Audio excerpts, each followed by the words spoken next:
Hi, I'm Terry Kolath. I manage the Academy of Lifelong Learning here at Shell Point. And today I'm speaking with a new instructor, Charles Fuschel of Parkwood.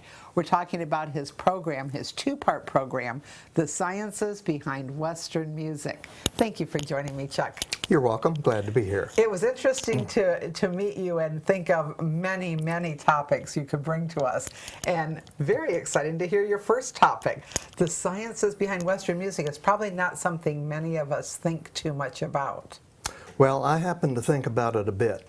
When I became a musician back in the folk music revival of the 1960s, and everybody was playing guitars, and I thought, well, maybe I'll try that.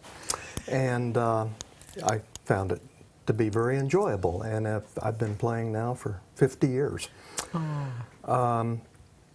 But moving beyond folk music, which is kind of simple and you don't have to know too much, I got more interested in why do we play the notes that we play, and where did all this come from? Who invented it, and what was our heritage, and where is it going today? And that's going to be the principal thrust of my talk. A bit of anthropology, some ancient bone flutes that have been dug up and dated, and the fascinating to me is point to me is our bodies, our voices, and our ears are capable of making any pitch that we wish to make within a range. And yet we've chosen a music system which only allows discrete pitches, and anything in between is not considered musical.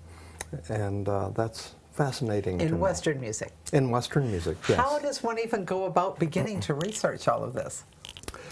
Well, you read bits and pieces over the years, and a few discussions, and thinking about it. I performed as a member of the Southwest Florida Symphony Chorus for about 5 years, and we had some very competent and able directors, Tim McDonald and Joe Calkins.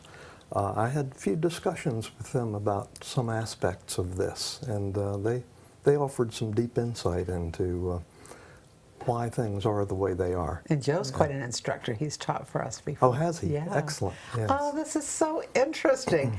And you bring a little bit more to an ability to do this than most people with your scientific background.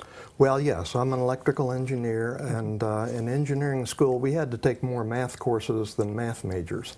So engineers live in a world of mathematics and analysis. We like to take things apart and see how they work, and that's what we'll be doing in this course. That is so, it really is fascinating when you think about the possibilities we have with the musical abilities of our bodies and our minds and and why we have chosen to keep the field so narrow.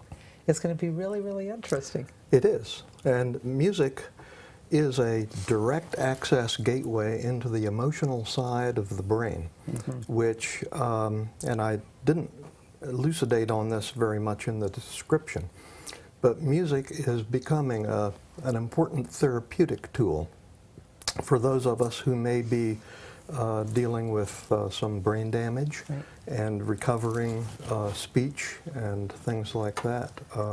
And we've had a music therapist. Music is powerful. We've had a music therapist tell us that listening, and this is all, it had been conjecture, but now it's actually provable with the scans and things that can be done.